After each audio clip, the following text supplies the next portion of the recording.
जय श्री कृष्ण। राधे राधे। आइए सुनते हैं भाद्रपद मास के दूसरे दिन की कथा। हिंदू पंचांग के अनुसार भाद्रपद मास का दूसरा दिन, जिसे भाद्रपद कृष्ण द्वितीया कहा जाता है, धार्मिक और आध्यात्मिक दृष्टि से अत्यंत पवित्र है। इसे अन्नदान पर्व के रूप में भी मनाया जाता है। मान्यता है कि इस दिन किया गया पुण्य कर, स्नान, दान और व्रत मनुष्य को पापों से मुक्त कर देता है। बहुत समय पहले एक नगर में एक ब्राह्मण दंपति रहते थे। उनके घर एक कन्या का जन्म हुआ। कन्या सुंदर, गुणी और धार्मिक प्रवृत्ति की थी। समय आने पर उसका विवाह भी एक विद्वान ब्राह्मण युवक से कर दिया गया, लेकिन एक बार मासिक धर्म होने के कारण अनजाने में उसने शुद्धाचार के नियमों का पालन नहीं किया। उसने रसोई का कार्य किया, मंदिर में प्रवेश किया और पूजा में भी हाथ लगाया। उस समय परिवार के किसी ने इसे गंभीरता से नहीं लिया, परंतु यह एक धार्मिक दोष था।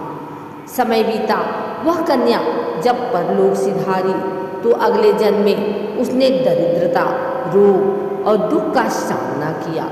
वह मन ही मन सोचती थी, आखिर पिछले जन्म में मैंने कौन सा अपराध किया जिसके कारण मुझे इतना कष्ट मिल रहा है। एक दिन उसकी मुलाकात एक महान ऋषि से हुई। उसने अपनी पीड़ा और प्रश्न ऋषि को सुनाया। ऋषि ने ध्यान लगाया और कहा, पुत्री, यह सब तेरे पिछले जन्म के कर्मों का परिणाम है। तूने मासिक धर्म के समय शुद्धाचार का पालन नहीं किया और ऋषियों के प्रति सम्मान में कमी की। इस दोष को दूर करने के लिए तुझे भाद्रपद मास की द्वितीया तिथि को सप्त ऋषियों का पूजन करना होगा और उपवास रखना होगा। कन्या ने ऋषि के बताए अनुसार व्रत रखा। उसने कश्यप, अत्रि, भारद्वाज, विश्वामित्र, गौतम, जमदग्नि और वशिष्ठ, इन सप्त ऋषियों का पूजन किया, स्वच्छ वस्त्र धारण किया और अन्नदान किया। उसके व्रत और श्रद्धा से प्रसन्न होकर सप्त ऋषियों ने उसे आशीर्वाद दिया, पुत्री, तेरे सभी पाप नष्ट हो गए हैं। अगले जन्म में तू दीर्घायु, सुखी और समृद्ध होगी।